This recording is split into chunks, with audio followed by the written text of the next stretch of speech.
ඊගාවට ගිල්ලුම් පෙට්ටිය. සම්බොක්ස් කියලා අපි ඉංග්‍රීසියෙන් හඳුන්වනවා විශේෂයෙන් මේ සම්බොක්ස් එකක් එහෙම නැත්නම් ගිල්ලුම් පෙට්ටියක් අපි භාවිතා කරන්නේ ප්‍රධාන වශයෙන් කෙවිනි පිටුවානක් එහෙම නැත්නම් ස්විච් එකක්. කෙවිනි පිටුවාන ඕන ස්විච් සර්ෆේස් එකක් ඒ කියන්නේ යම් තලයක් මතු පිට සම්බන්ධ කරනකොට එහෙම නැත්නම් තලයකට ගිල්ලලා සම්බන්ධ කරනකොට සවි කිරීමේ ආධාරක උපාංගයක් වශයෙන් විශේෂයෙන් අපි කියන්න ඕනි ආරක්ෂිතව සවි කිරීමේ ආධාරක උපාංගයක් වශයෙන්. මොකද හේතුව කෙවිනි පිටුවානකට වේවා ස්විච් එකකට වේවා සැපයුම අග්ග සම්බන්ධ වෙනවා. අපි මේ ගිල්ලු පෙට්ටියක් නැතුව නිකන් සම්බන්ධ කරොත් ගොඩක් වෙලාවට වතුර වගේ දේවල් කාන්දු වෙන්න පුළුවන්. ඊට පස්සේ සත්තුන්ගෙන් හානි වෙන්න පුළුවන්. ඊට අමතරව වැදගත්ම දේ තමයි මේ අග්‍ර අපේ ඇඟේ සම්බන්ධ වෙනවා. අපේ ශරීරයට ස්පර්ශ වුණොත් අපිට ලොකු හානියක් වෙන්න පුළුවන්. ඉතින් අන්නේ කියන දේවල් වළක්වලා වඩා ආරක්ෂිතව මේ ස්විච් වර්ග සහ කෙවිනි පිටුවාන සම්බන්ධ කරන්න අපිට යොදා ගන්න පුළුවන් ගිල්ලුම් පෙට්ටිය.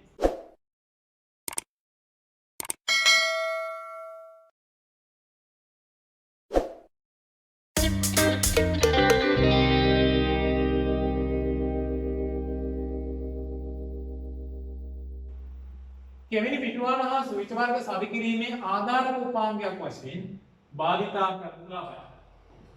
එතකොට ඔන්න ඔබට රූප සටහන් දකින්න පුළුවන්.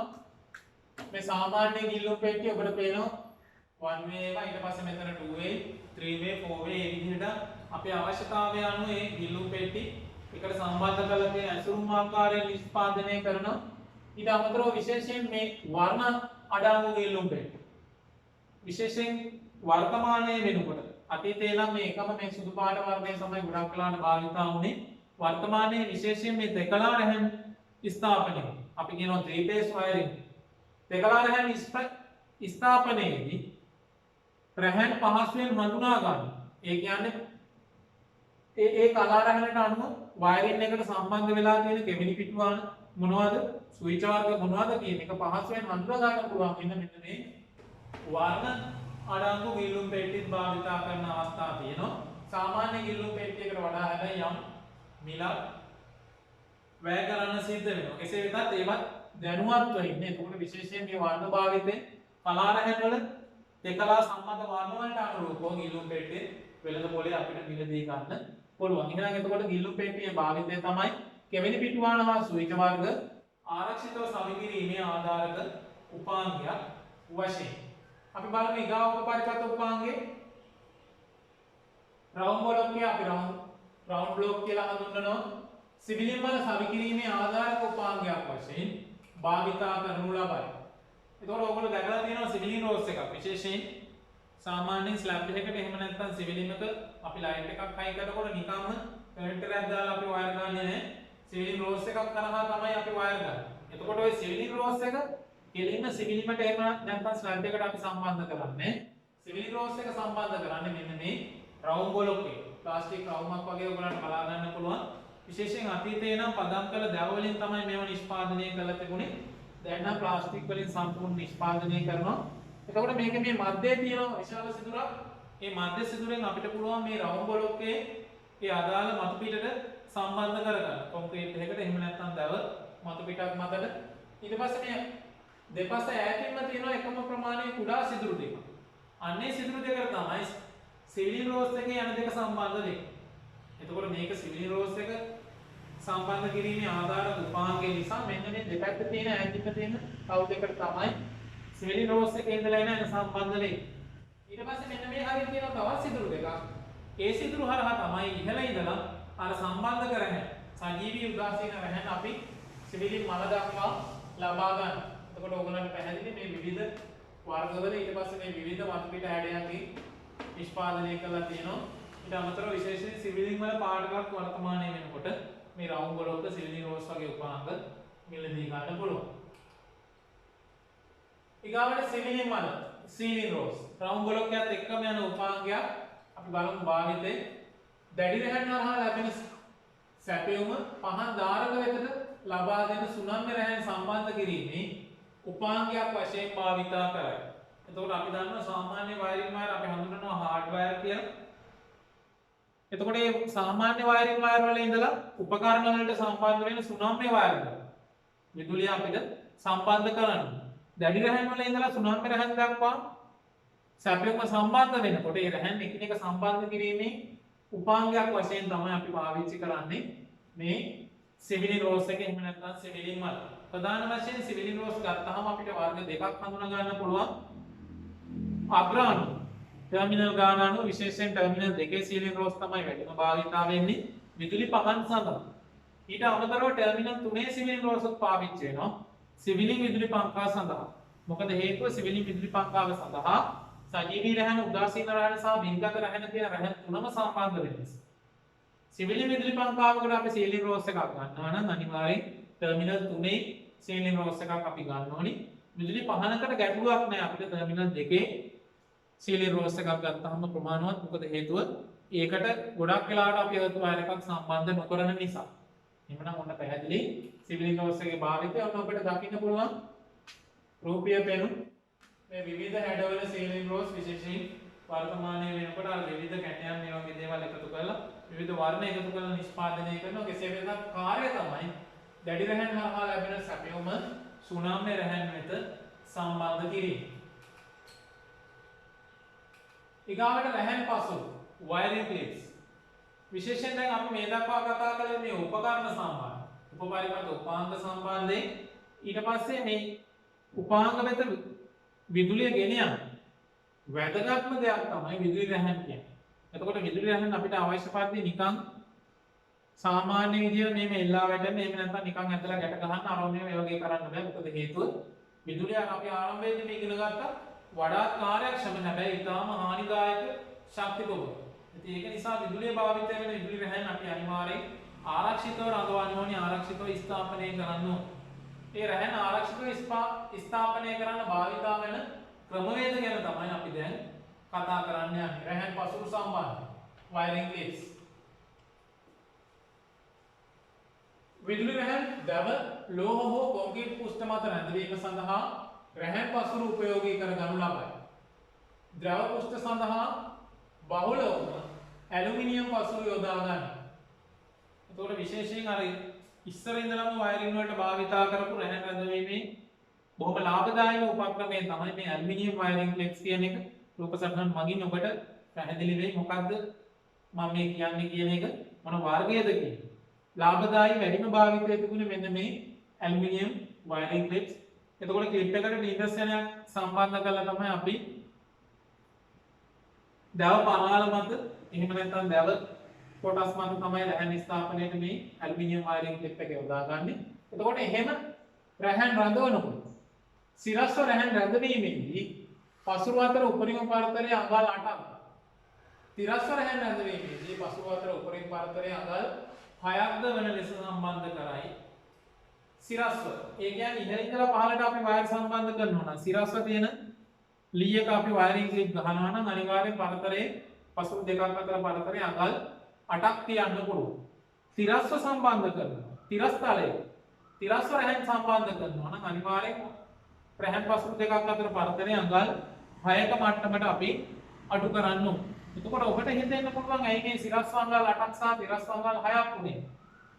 සිරසට රැහැන් ස්ථාපනයේදී කොහොමද ගුරුත්වාකර්ෂණ බලය නිසා රැහැන් පහළට තමයි රැහැන් මත බලය ක්‍රියාත්මක වෙන්නේ. එතකොට රැහැන් ඇද වෙන්නේ නැහැ. කෙලින්ම මේක බොහොම ලස්සනට සිරසට රැහැන් රඳවන්න පුළුවන් නිසා පරතරය පොඩ්ඩක් වැඩි වුණා කියලා ගැටලුවක් නැහැ. රැහැන් ඇඹරෙන්නේ කරන්න යන්නේ නැහැ. ඊට පස්සේ නිකන් එල්ලා වැටීම් වලට ලක් වෙන්නේ නැහැ. හැබැයි තිරස්තලය ඔබට පැහැදිලිව පේනවා මේ තිරස්තලයක රැහැන් රඳවනකොට මොකද වෙන්නේ? ගුරුත්වාකර්ෂණ බලය ක්‍රියාත්මක වීම නිසා මේ රැහැන් පහතට එල්ලා වැටෙනවා, සැක් වෙනවා. මේ එල්ලා වැටීම නිසා මොකද වෙන්නේ? අපි වැඩි දුරකට ක්ලිප් දෙකක් අතර පරතරය ගොඩක් ලොකු දුරක් ගන්නවා. අර රැහැන් රඳවපු තැන ඉඳලා පල්ලෙහාට එල්ලා වැටෙනවා. සත්තුන්ට බොහොම ඉක්මනින් බොහොම පහසුවෙන් හානි කරන්න පුළුවන්. ඒක නිසා ඔන්න ඔය එල්ලා වැටීම වළක්වන්න තමයි තිරස්තලයක මේ ක්ලිප් ගහනකොට අඟල් 6ක පරතරය ගන්න. ඉතින් විශේෂයෙන් පුහුණු කාර්මිකයෙක් නම් මේක මැනමැන ඉන්න දෙයක් නෑ. ඒගොල්ලන්ට ගොඩක් වෙලාවට ක්ලිප් එක ගත්තාම වයරින් කරනකොට සමාන දුර පරතර සහිතව මේ නියම සම්මත ප්‍රමාණ සහිතව ක්ලිප් ගහගෙන යන්න පුළුවන්. ඉතින් ඒකත් ඔන්න විශේෂයෙන් මතක තියාගන්න. හැබැයි වර්තමානයේ මේ ක්ලිප් ඇලුමිනියම් රැහැන් පසුරු වලින් රැහැන් ස්ථාපනයේ ටික ටික අඩු වෙලා යන නිසා මේවා ගැන විශේෂයෙන් ලොකුවටම අවධානය යොමු කරන්න අවශ්‍යත් නැහැ. ඔබේ දැනුමට එකතු කරගන්න. එහෙනම් සිරස්ව රැහැන් රැඳවීමේදී පසුරු දෙකක් අතර උපරිම පාරතරය අඟල් 8යි සිරස්ව අඟල් 6ට සම්බන්ධ කරනවා. ඔන්න ඔබට දකින්න පුළුවන් මේ ඇලුමිනියම් වයරින් ක්ලිප්ස් මේක තමයි ලාභදායීම අතීතයේ ඉඳලා භාවිතා වෙන ක්‍රමේ. ඊට අමතරව මේ වර්තමානයේ භාවිතා වෙන ක්‍රමයක් තියෙනවා මේ ප්ලාස්ටික් වයරින් ක්ලිප්ස්. මේවා ගොඩක් වෙලාවට අපේ ප්‍රධාන විදුලි බල සැපයුමේදී රැහැන් ස්ථාපනයට වඩා ගොඩක් වෙලාවට සංනිවේදන කටයුතු සඳහා ටෙලිකොම් වගේ ආයතන තමයි මේ ප්ලාස්ටික් ක්ලිප් පාවිච්චි කරන්නේ ගොඩක් බහුලව. ගොඩක් වෙලාවට අපේ සාමාන්‍ය විදුලි පරිපථ ස්ථාපනයේදී මේ ඇලුමිනියම් වයරින් ක්ලිප් තමයි අපි භාවිතා කරන්නේ. ඊට අමතරව විශේෂයෙන් මේ පසුරේ දිගාන රඳවන්න පුළුවන් උපරිම රැහැන් ගානක් තියෙනවා. ඒක විශේෂයෙන් අපි දැනුවත් වෙලා ඉන්න ඕනි. ලීයක් මත තියෙන වයර් ගාන අනුව තමයි අපි ක්ලිප් එකේ ප්‍රමාණය තීරණය කරන්න ඕනේ. අපිට ඕනේ ප්‍රමාණයක ක්ලිප් එකක් ඒකට සම්බන්ධ කරන්න බෑ. එතකොට බලන්න මෙතන පසුරේ දිග අඟල් වලින් අපිට දීලා තියෙනවා. අඟල් 1යි කාල උපරිම රඳවන්න පුළුවන් රැහැන් 2යි. මේ සාමාන්‍ය වයරින් වයර්. අපි 1.44 වයර් එක කියන්නේ එක ඇලිරක් 1.1.3 වයර් එක රඳවන්න පුළුවන් ප්‍රමාණය තමයි ගොඩක් වෙලාවට මේ කියලා තියෙන්නේ. අඟල් 1යි කාල වයර් 2යි එකමාර රැහැන් 3යි 1.3 කාල රැහැන් 4යි අඟල් 2 රැහැන් 5යි අඟල් 2මාර රැහැන් 6යි. ඔය විදිහට තමයි මෙන්න මේ ඇලුමිනියම් රැහැන් පසුරු වලින් අපිට රැහැන් රඳවා ගන්න පුළුවන්. රැහැන් පසුරු වශයෙන් වත්මනේ ප්ලාස්ටික් වයරින් ක්ලිප් භාවිතය පවතින අතර නායි ලෝහ බට මත රැඳවීම සඳහා කේබල් ටයි උපයෝගී කරගන්න. අර මම කලින් කිව්වා ඇලුමිනියම් වයරින් ක්ලිප් එක වෙනුවට ප්ලාස්ටික් වයරින් ක්ලිප් පාවිච්චි කරනවා. ඒකට ඒකත් අපිට කියලා තියෙනවා. ඊට අමතරව විශේෂයෙන් නායිනි කියන්නේ තවත් රැහැන් ස්ථාපනයේදී රැහැන් රැඳවීමේ උපක්‍රමයක්. අපි ඔක නායිනි කියවට දාන්නේ නැහැ. ඉංග්‍රීසි වචනේ තමයි කන්ඩියුට් බට. නේද? අපි සාමාන්‍ය භාවිතයේ තියෙන කන්ඩියුට් බට කියන එක. එතකොට මේ කන්ඩියුට් වයරින් තමයි ගොඩක් වෙලාවට වර්තමානයේදී භාවිතා වෙන්නේ. එතකොට දැවවලට තියෙන ඉල්ලුමත් එක්ක අර මිලත් එක්ක ගොඩක් වෙලාවට දැන් ලෝහ භාවිතයෙන් වහල ස්ථාපනය කරනවා. ලෝහ පරාල ඊට පස්සේ බාල්ක ඒ වගේ දේවල්. ඒ වගේ තැනක අපිට වයරින් ක්ලිප් ගහන්න බෑ. ඒ වගේ වෙලාවට අපි කන්ඩියුට් බට වලින් තමයි වයරින් කරන්නේ. හැබැයි ගැටුවක් තියෙනවා මොකද්ද? වයර් වල විදුලි කාන්තුවක් වුණත් වහලේ සැකිල්ල ලෝහ නිසා මුළු සැකිල්ල පුරා මොකද වෙන්නේ? ඒ විදුලිය ගමන් කරනවා. ඒක නිසා ආරක්ෂාව වෙනුවෙන් අනිවාර්යයෙන්ම ලෝහ රාමුවක් තියෙන වහලයක රැහැන් ස්ථාපනය කරනවා නම් කන්ඩියුට් බට අනිවාර්යෙන් පාවිච්චි කරන්න ඕනි. ඒ පාවිච්චි කරනකොට අපිට එන ගහන්න බැරි නිසා අපි කරන්නේ ඒව රඳවන්න කේබල් ටයි පාවිච්චි කරනවා. මෙන්න ඔබට බලන්න පුළුවන් මේ පැත්තේ තියෙනවා මෙන්න ප්ලාස්ටික් රැහැන් පසුරු මේ වර්ග ගණනාවක් තියෙනවා. මේ පැත්තේ තියෙනවා අපි කතා කරන කේබල් ටයි වර්ග. මේ වගේ ගොඩක් වෙලාවට ලංකාවේ භාවිතයේ තියෙන වර්ග බොහොම 14ක්. මොකද හේතුව අපි අර සාම්ප්‍රදායික භාවිතයන් තමයි තාම ගොඩක් වෙලාවට මුල් තැන දීලා කරගෙන යන්නේ. ඉතින් ඊට වඩා පහසු ක්‍රමයක තමයි මේ අලුත් ක්‍රමය. ඉතින් මේවා ගැනත් ඔබේ දැනුම වර්ධනය කරගන්න කියන එකත් මේ අවස්ථාවේ මතක් කරගන්න.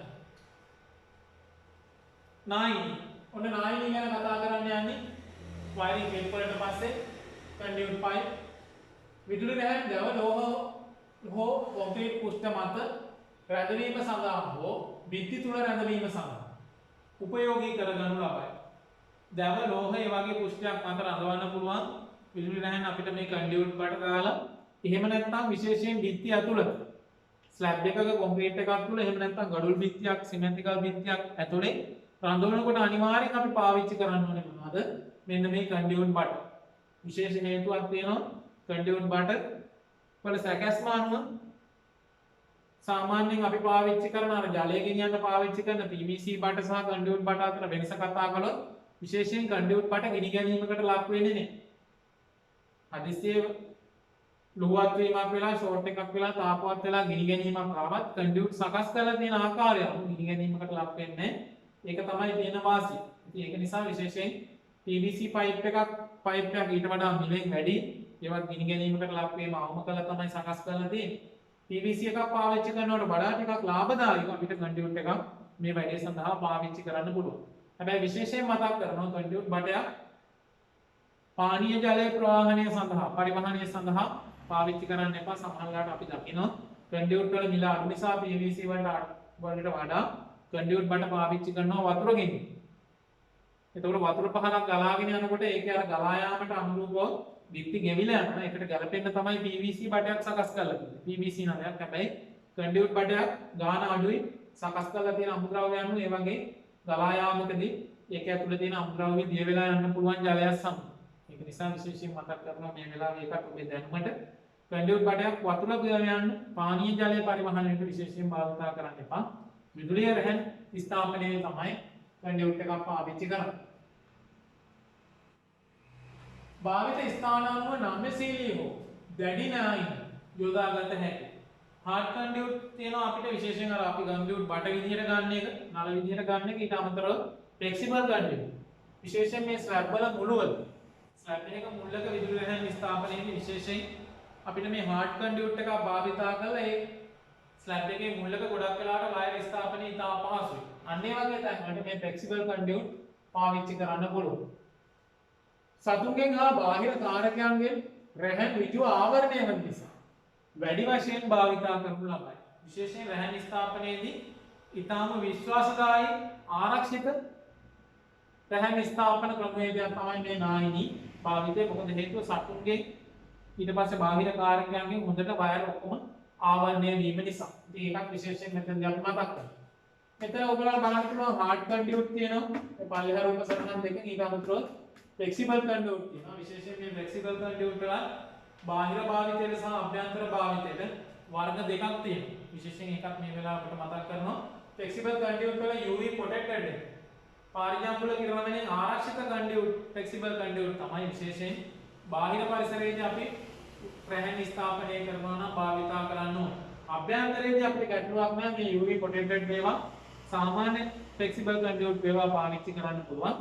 හැබැයි අභ්‍යන්තර භාවිතයට හලපු UV ප්‍රොටෙක්ටඩ් නැති කන්ඩියුට් එක බාහිර භාවිතයට භාවිතා කළොත් ඒ කන්ඩියුට් එක කාලයක් යනකොට පාරිජාම්බුල කිරණ නිසා ප්ලාස්ටික් එක හානි වෙනවා. කන්ඩියුට් එක විනාශ වෙලා යනවා. ඒකත් ඔන්න විශේෂයෙන් ඔබට අපි මතක් කරමු. ඊගාවට කන්ඩියුට් නායිනී සම්බන්ධ කිරීමේදී වැදගත්ම උපාංගයක් තමයි මේ අපි කතා කරන සංදි පෙට්ටි ජන්සන් බොක්ස්. ගොඩක් වෙලාවට කන්ඩියුට් ආශ්‍රිත වයරින් වලදී මේ ජන්සන් බොක්ස් අපි විශේෂයෙන් භාවිතා කරනවා ස්ලැබ් ඇතුළේ. විශේෂයෙන් මහල් ගොඩනැගිල්ලක අර කොන්ක්‍රීට් ස්ලැබ් එක ඇතුළේ විදුලි රැහන් ස්ථාපනයේදී අපිට අවශ්‍ය වෙලාවට ස්ලැබ් එක කඩන්න කරන්න ඊට අමතරව බට දාන්න ගලවන්න කරන්න යන්න බෑ.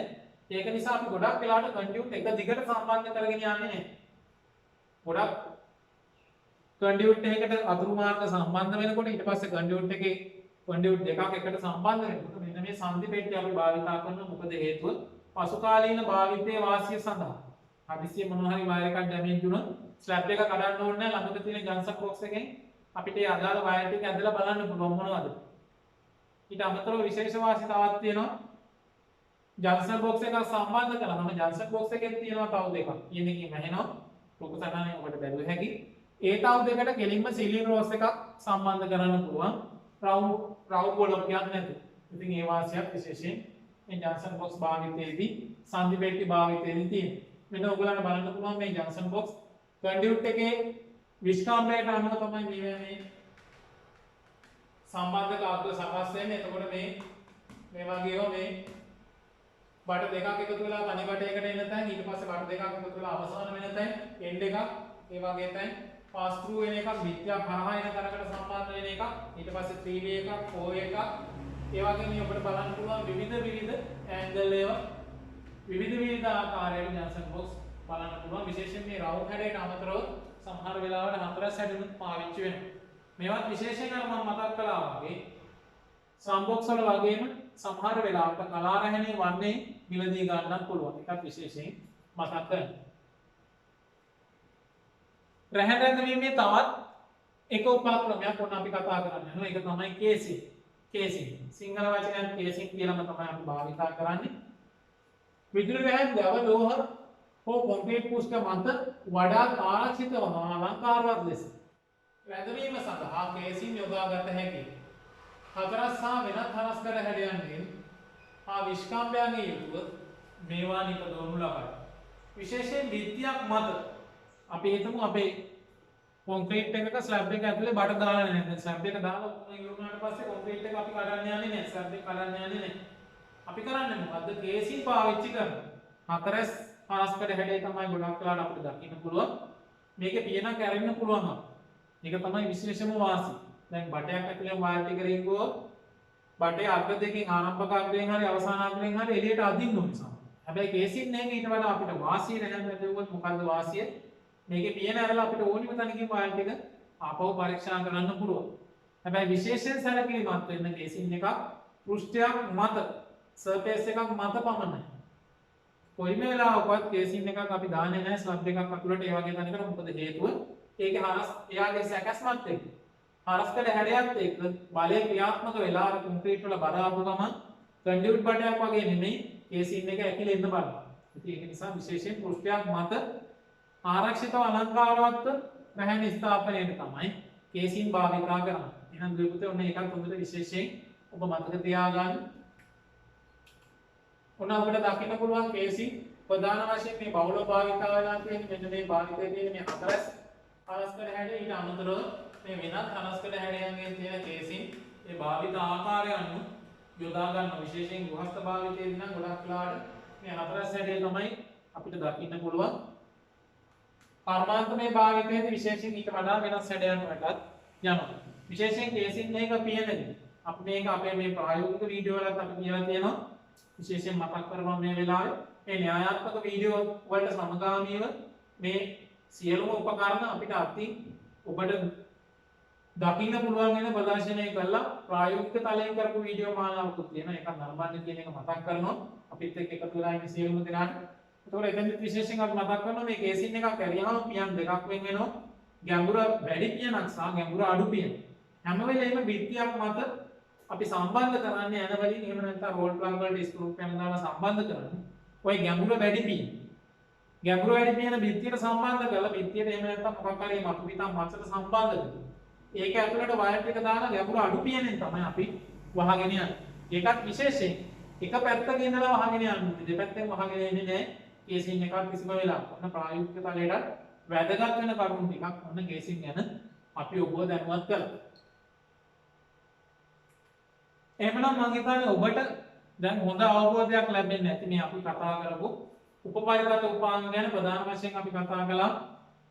කෙවෙනි පිටුවාන ඊට පස්සේ බේණු වර්ග ගැන ඊට පස්සේ පහන් ධාරක ගැන රවුම් බ්ලොක් සීලින් රෝස් සීලින් මල් ඊට පස්සේ ඇඩැප්ටර් ඒ වගේ උපකරණ ගොඩාක් ගැන කතා කළා. අවසාන වශයෙන් අපි කතා කළා රැහැන් රැඳවීමේ උපක්‍රම ගැන. ඔබට මම හිතන්නේ අපේ වීඩියෝ එකෙන් ඉතාම හොඳ න්‍යායාත්මක දැනුමක් ලැබෙන්න ඇති කියලා හිතනවා මේ උපපරිගත උපාංග ගැන. ඉතින් විශේෂයෙන් මතක් කරනවා මේ පවතින තත්ත්වයක් එක්ක අධ්‍යාපනය හදාගෙන අපේ දරුවන්ට පාසල් වලට යන්න අවස්ථාව නැති වෙලා තියෙනවා. ඉතින් මේ නොමිලේ ඔබට දැනුම බෙදා දෙන මේ සත්කාරක වීඩියෝ මාලාවක් අපි කරන්නේ විශේෂයෙන් ඔබට මේ අවශ්‍ය දැනුම ලබාගෙන විභාගය සඳහා සූදානම් වෙන්න. ඊට අමතරව අපිත් එක්ක එකතු වෙලා ඉන්න සියලුම දෙනාට විදුලිය ශාස්ත්‍රයේ ඊට අමතරව තාක්ෂණික ශාස්ත්‍රයේ ඉංජිනේරු තාක්ෂණික ශාස්ත්‍රයේ ප්‍රායෝගික සහ න්‍යායාත්මක දැනුම ඉතාම සරලව නිරවුල්ව නිවැරදිව සමාජගත කරන්න. ඉතින් මේ සත්කාරයත් එක්ක තවදුරටත් ඉදිරියටත් එකතු වෙලා ඉන්න කියන ඉල්ලීම අපි කරනවා. ඊට අමතරව විශේෂයෙන් විශාල සංඛ්‍යාවක් අපිත් එක්ක එකතු වෙලා මේ වීඩියෝ නරඹනවා අපිට ප්‍රතිචාර දක්වනවා. ඒ පිළිබඳව අපේ ස්තුතිය පිරිනමනවා. මම හිතන්නේ ප්‍රශ්න ගොඩාක් අපෙන් අහලක් තියෙනවා විවිධ අවස්ථාවල. හැකි සෑම අවස්ථාවකම ඉතාම ඉක්මනින් ඒ සඳහා අවශ්‍ය පිළිතුරු ලබා දෙනවා. ඉතින් ගොඩක් වෙලාවත් එක්ක අපි ලොකු අර්බුදයන් වල ඉන්න අවස්ථා තියෙනවා. ඉතින් මේ වගේ අවස්ථාවක් ඇරෙන්න ඕනෑම වෙලාවක ඒ වගේ ප්‍රශ්නයක් අහන්න, මේ වගේ දෙයක් ප්‍රතිචාරයක් අපිට දක්වන්න. ඊට අමතරව විශේෂයෙන් මේ දැනුම ලබා ගන්න අවශ්‍යතාවය තියෙන ලංකාව පුරා ඉන්න විශේෂයෙන් 12 13 ශ්‍රේණි ඉංජිනේරු තාක්ෂණ වේදේ විෂය ආධාරණ දරුවන්ට අමතරව මේ සියලුම දෙනා මේ සම්බන්ධයෙන් දැනුවත් කරන්න කියන ඉල්ලීමක් කරන ගමන් අදට අපි ඔබෙන් සමුගෙන යනවා. විශේෂයෙන් මේ කොරෝනා වසංගතයේක ලක් වෙලා ඉන්න ගොඩාක් දෙනා ඉන්නවා ලංකාවේ ලෝකේ පුරා විසිරීලා ඉන්න. ඒ සියලුම දෙනාට ඉක්මන් සුවය ලැබෙන සාමාන්‍ය තත්ත්වයට ලංකාව සහ ලෝකේ පත් වෙන්න කියන ප්‍රාර්ථනාව සමගින් ඔබෙන් අපි සමුගන්නවා.